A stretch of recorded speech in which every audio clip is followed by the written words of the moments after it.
ព្រះអង្គម្ចាស់ទូលបង្គំនៅទីនេះទូលបង្គំសូមបញ្ជាឲ្យអ្នកស្វែងរកកន្លែងលាក់ខ្លួនរបស់ព្រះនាងច្បងជាបន្ទាន់ហើយព្យាបាលនាងឲ្យបានល្អស្វែងរកអ្នកដែលធ្វើបាបព្រះនាងច្បងហើយប្រើវាដើម្បីធ្វើបាបកម្មរបស់បុព្វការីរបស់អ្នកហើយឲ្យណែនយ៉ោពន្យល់ក្បាតក៏ព្រានប្រដៅស្មៀននោះឲ្យបានល្អហើយកុំឲ្យនាងអាម៉ាស់ដល់រាជវង្សយងដ៏ធំរបស់យើងនៅចំពោះមុខណានចៅក៏ខ្ញុំប្រកាសជានឹងប្រដៅនាងបានល្អល្មមនឹងសំហេតុសំផស្សហើយព្រះអង្គឲ្យមើលថាតើគាត់ជាមនុស្សកំសាកបណ្ណាប្រសិនបើកងទ័ពណែនយ៉ោចូលរាជធានីក្នុងរយៈពេល2 3ថ្ងៃទៀតគ្រួសាររាជវង្សហ្គ្រីកយ៉ងរបស់យើងនឹងក្លាយជារឿងគួរឲ្យអស់សំណើចវិជាវខិកសើត្រឡប់មកទីនេះគឺជាការរំខានណាស់ព្រះអង្គម្ចាស់ទូលបង្គំនឹងទុកពេលឲ្យត្រឹមតែ10ថ្ងៃប៉ុណ្ណោះប្រសិនបើអ្នកមិនអាចប្រដៅឈាវឆៃនេះបានទេខ្ញុំនឹងនាំនាងមកចំពោះមុខណែនយ៉ោខីយួនហើយវីនាងដើម្បីលើកដំកើងកិត្យានុភាពនៃគ្រួសារអធិរាជរបស់យើងឧត្តមអ្នកម្ដាយរបស់អ្នកជាពិសេសនៅពេលនេះអ្នកត្រូវតែធ្វើជាគំរូដ៏ល្អមួយបងប្អូនរបស់អ្នកទាំងអស់គ្នាកំពុងសម្លឹងមើលតួនាទីរបស់អ្នកទីតាំងរបស់អ្នកមិនស្ថិតស្ថេរទេឥឡូវនេះអ្នកមិនអាចទ្រាំទ្រនឹងការចលាចលឥតឈប់ឈរនៅក្នុងត្រីមាសខាងក្នុងដែលរារាំងការរីកចម្រើនរបស់អ្នកបានទេឈិនម៉ាម៉ាអ្នកបម្រើចាស់នៅទីនេះយកទាំងពីរនេះមកវិញនៅយប់នេះពួកគេនឹងទទួលខុសត្រូវចំពោះការបម្រើអ្នកនៅលើគ្រែសូមយកខេនម៉ែម៉ាមកជាមួយអ្នកហើយបង្រៀនថាមេញយូនៅមេរៀនដ៏ល្អមួយបើនាងមិនស្ដាប់ទេអ្នកអាចដោះស្រាយជាមួយអ្នកបម្រើនោះដូចគ្នានេះផងដែរបង្រៀនឈៀវខេងឈោនៅមេរៀនមួយអំពីកំហឹងរបស់នាងបាទព្រះករុណាខ្ញុំបដិសេធមិនជឿថាស្រីស្នំមកអ្នកអាចបង្ករឿងបែបនេះបានទេប្រធានបទរបស់អ្នកយល់ម្យ៉ាងទៀតអ្នកទាំងពីរជាប្តីប្រពន្ធអ្វីដែលមិនអាចដោះស្រាយបាននៅលើគ្រែប្រើល្បិចលើនាងនៅលើគ្រែហើយតើនាងធ្វើអ្វីមិនបានក្រៅពីនេះនាងជាស្ត្រីទន់ខ្សោយដែលមិនចេះក្បាច់គុណតើនាងអាចទប់ទល់នឹងអ្នកដោយរបៀបណាប្រធានបទរបស់អ្នកយល់ហើយ King Kho មិនបានស្រឡាញ់ខ្ញុំទេនាងគ្រាន់តែប្រច័ណ្ឌយប់នេះខ្ញុំប្រកាសជាឈ្នះនាងមកវិញបវរកញ្ញាអ្នកបានចំណាយពេល3ឆ្នាំលើមនុស្សប្រភេទនេះខ្ញុំពិតជាអាណិតអ្នកខ្លាំងណាស់មេញយូតើអ្នកចាំសុបិនដែលខ្ញុំបានប្រាប់អ្នកទេ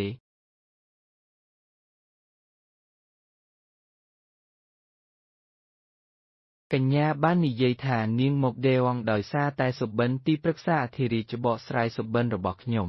មនុស្សក្នុងសុបិនរបស់ខ្ញុំគឺភីសៀនខ្ញុំបានបន្តសុបិនដដែលរាល់យប់មានមនុស្សម្នាក់មកក្នុងសុបិនរបស់ខ្ញុំមើលមុខនាងមិនច្បាស់ទេប៉ុន្តែនាងតែងតែសម្លឹងមកខ្ញុំដោយភ្នែកអង្វរទីប្រឹក្សាអធិរាជថែមទាំងបានគូររូបមួយហើយគាត់បានរកឃើញថាព្រះអង្គម្ចាស់យានឈ្មោះភីសៀនស្រដៀងនឹងរូបគំនូរនេះដូច្នេះគាត់បានបញ្ជូនខ្ញុំទៅដេវងខ្ញុំប្រហែលជាទទួលឥទ្ធិពលពីសុបិនដោយគិតថាមានទំនាក់ទំនងរវាងភីសៀននិងខ្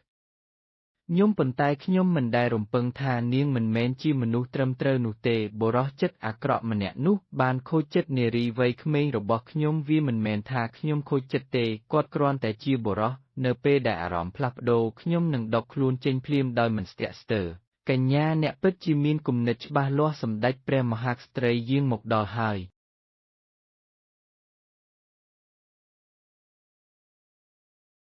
ព្រះអង្គម្ចាស់មិនទាន់បានយាងចូលព្រះបរមរាជវាំងខាងកើតនៅឡើយទេហើយព្រះអង្គបាននាំយកព្រះស្នំពីអង្គវិញហើយនេះជាការប្រមាថកញ្ញាអ្នកត្រូវតែជាអ្នកបម្រើមេញៀវ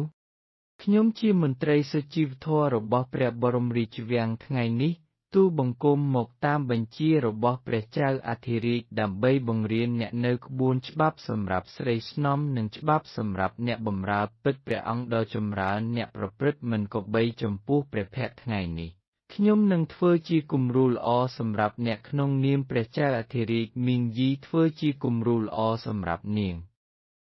តើអ្នកហ៊ានបង្រៀនច្បាប់ទេ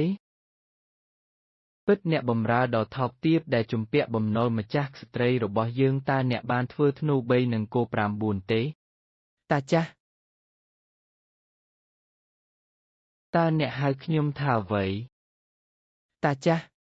ហ៊ានយ៉ាងណាអ្នកនឹងហើយដែលធ្វើឲ្យគេមើលងាយនាងជាមនុស្សអសុរោះនិងគ្មានសីលធម៌ឆ្មាំបង្រៀននាងពីអាកប្បកិរិយាខ្លះទៅចង់វាយខ្ញុំទេយស៊ីសូមវាយតម្លៃសមត្ថភាពខ្លួនឯងល្អណាស់ឧស្សាហ៍មានស្រីក្មេងមិនសមរម្យនៅក្នុងវាំងសុទ្ធតែខូចគ្រួសារប៉ុន្តែចុងក្រោយខ្ញុំបានប្រដៅពួកគេទាំងអស់ហើយព្រះអង្គម្ចាស់ទូលព្រះបង្គំសូមទ្រង់អនុញ្ញាតឲ្យទូលបង្គំប្រដៅពួកគេជំនួសព្រះអង្គក៏ល្អណាស់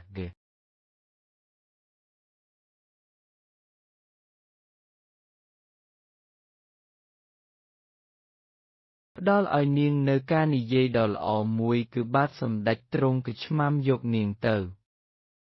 អ្វីទាំងអស់នេះត្រូវបានធ្វើដោយឆ្មាំកំពូលមកពីឆ្មាំអធិរាជអ្នកកំឡោះតូចអ្នកគួរលុតជង្គង់ចុះថ្ងៃនេះអន់ក្បាលហើយអង្វរសុំក្តីមេត្តាកុកញ្ញាកុកខ្ញុំប្រាប់ហើយថាគ្មានអ្នកណាអាចប៉ះអ្នកបម្រើរបស់ខ្ញុំបានទេគីមិញយោអ្នកមិនចាំបាច់លាក់កម្លាំងរបស់អ្នកទេយល់ព្រម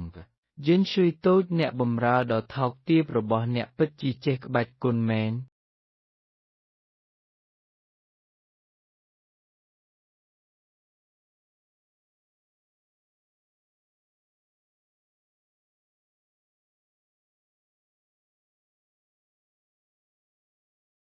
ក្រមុំថោកទាបម្នាក់នេះចេះក្បាច់គុណទេ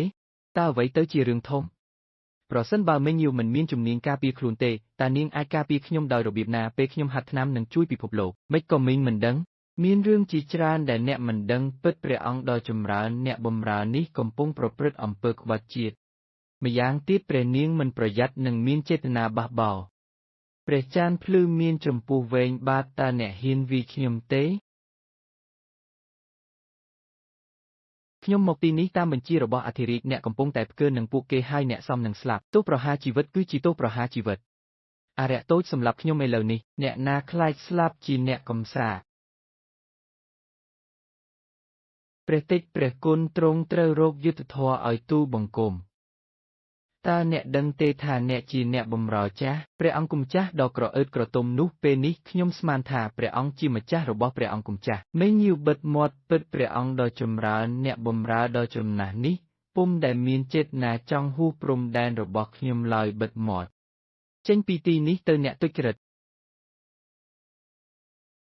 បាទព្រះចានភ្លឺអ្នកទៅដែរព្រះចានភ្លឺអ្នកចេញទៅក្រៅបាទ